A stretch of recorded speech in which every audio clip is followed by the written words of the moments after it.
we are still buyers in the space, so we don't need more competition in terms of more people coattailing, etc. But I can make some general comments from a more from a mental model and education perspective. And I think maybe your listeners may find this useful.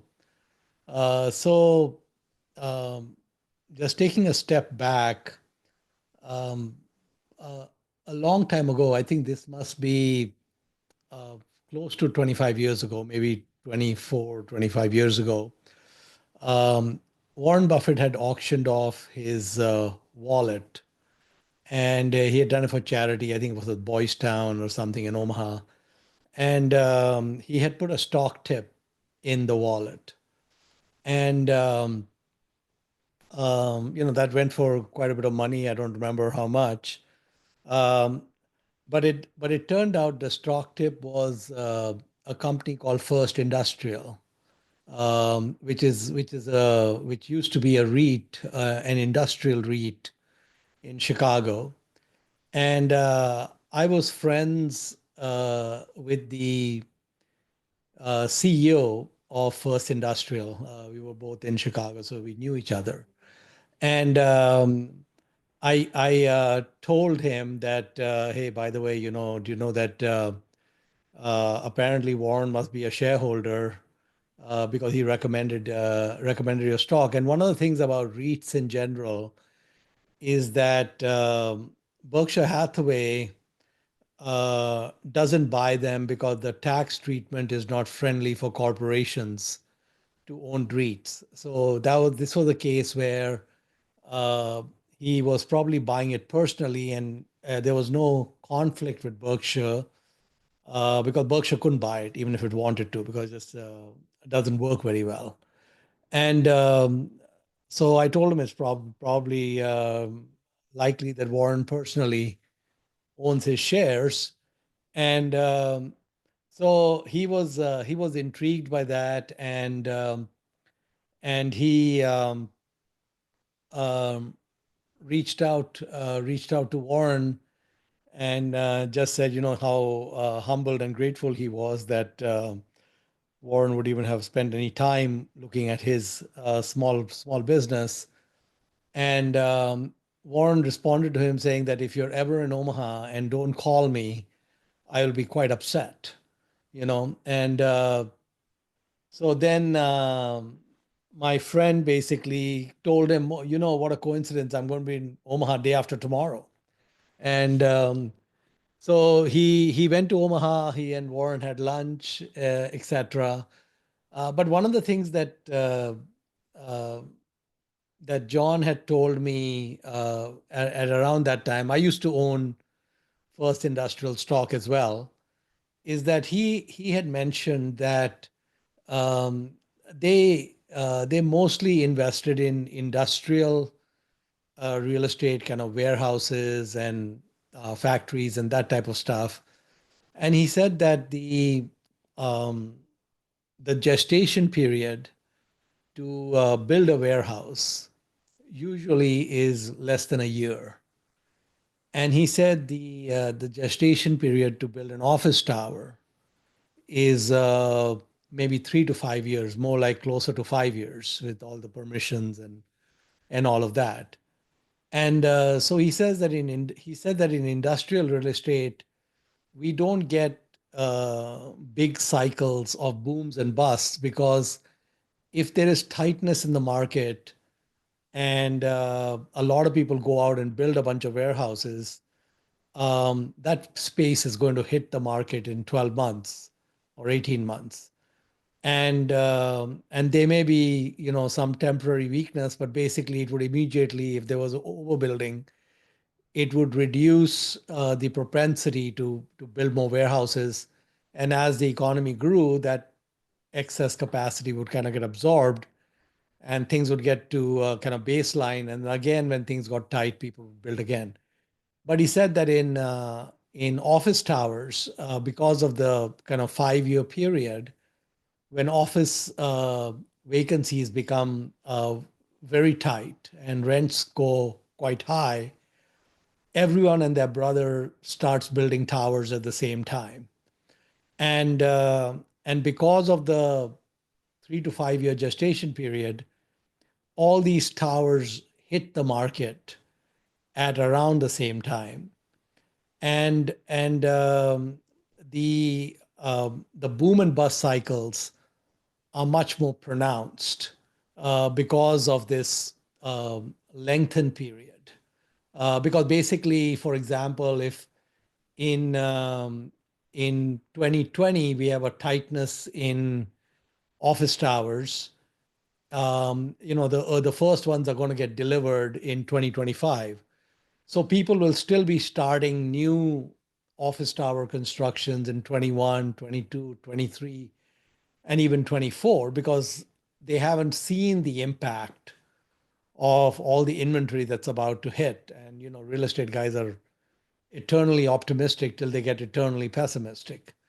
And of course, once that inventory hits, you've got more inventory coming for another 4 or 5 years because of all the stuff that started. So basically, you would have a 5 year boom followed by a 5 to 10 year bust, and then the cycle would repeat. So he says that the boom and bust cycles get kind of aggravated in the case of office towers. And in fact, in Austin, where I live right now, we are seeing that play out right now with tall residential towers, kind of luxury residential towers. I mean, Austin was going through so much growth, you know, 3 4 years ago that real estate was very tight and difficult to get a space and all that, and pretty much everyone started building, and now these big towers are um, being completed. Some of them are going to be completed in the next 1 or 2 years,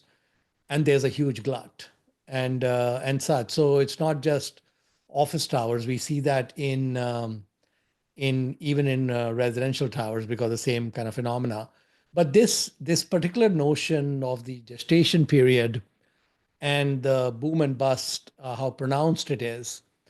What I found since that time when I spoke to John about this is that it comes up in many other sectors. And I noticed the same thing around, I would say like 22 years ago in the oil shipping business, the very large crude carriers.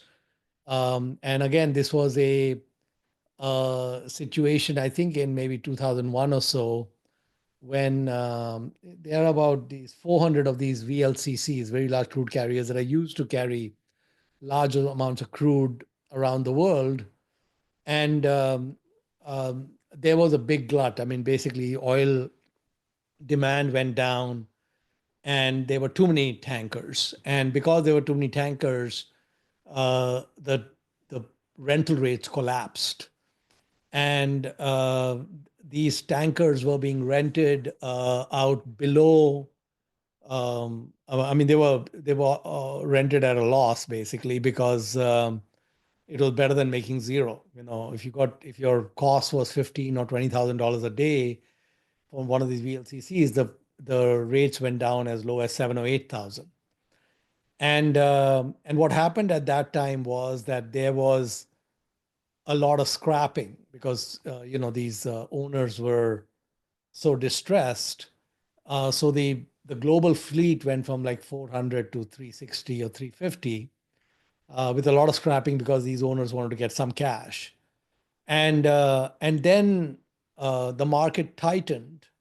Oil demand came back, but the tankers have the exact same situation as the office towers. They take again 3 4 years to get delivered after you place an order with the Korean shipyards. And also the second thing that happens is that when there's a boom, so what happened is these oil tanker rates went to like 7,000 a day.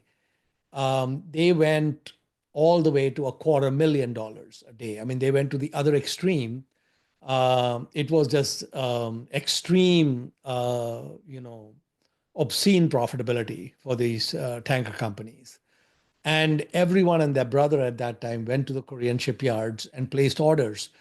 And of course, the Koreans are not stupid. They know that they are the toll bridge that everyone has to pass through to get their tankers. So prices for new build tankers went through the roof. Like what used to be a $70 million ship might be quoted at 120 million, 130 million, 150 million, because what are you going to do? You want a ship, you pay what the guy wants to charge you.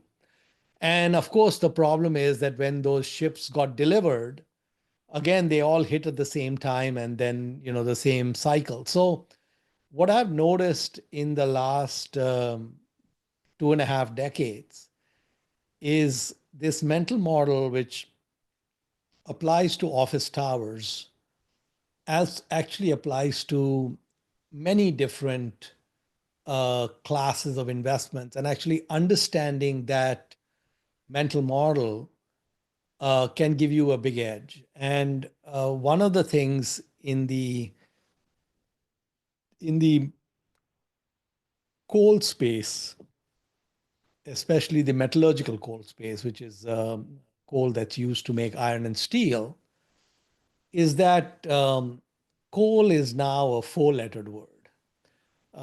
So I remember I was talking to one of the coal CEOs in the Appalachians, and this is not a met coal company. This is a thermal coal company. I think Consol Energy, which now just merged with Arch, and it's become Core Natural Resources. Um, and Consol is a 150-year-old thermal coal company, very, very high quality thermal coal, extremely low cost operation.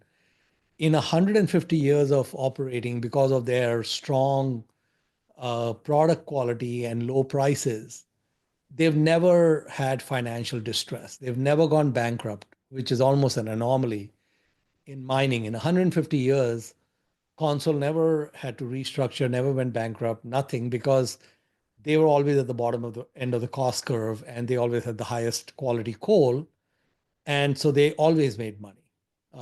Literally, they would be the last mines to shut down. And the Consol senior management was telling me that they've had a banking relationship with JP Morgan Chase for maybe several decades, might be 50, 60, 70 years. And JP Morgan told them that they can no longer have them as a client. Now, Consol is not borrowing any money. They have 2 or 3 billion in revenue. And so if you're a commercial bank, the banker of someone like Consol, with all their letters of credit and all the, cash flowing through the account, it's a highly, highly profitable account. And for a JP Morgan to come and tell them that they couldn't have them as a client because they were pretty much a ideal client was just because of ESG pressures. And these ESG pressures have gotten very irrational. So Consol, for example, has difficulty getting workers' comp insurance. Now, the company is very willing and does self-insure for millions of dollars per incident or per worker. So they actually don't need the insurance. They're effectively self-insured. They just need insurance to satisfy the statutory requirement that they have workers' comp insurance. And so the insurance company is never going to see a claim. But again, the same thing, because of ESG pressures, they have a lot of difficulty getting quotes. They have a lot of difficulty getting surety companies to give them quotes. So literally all the kind of factors of production that they need to run their business treat them like a pariah. And especially historically mining companies, they needed to raise debt in addition to equity whenever they were going to have some kind of capex or growth or whatever. But if if a JP Morgan is not interested in having you as a banking client who's never borrowing money, they're definitely not going to have you as a client that they're going to lend money to. And so these coal companies basically had two things happen to them which were very unusual for the mining business. The first is because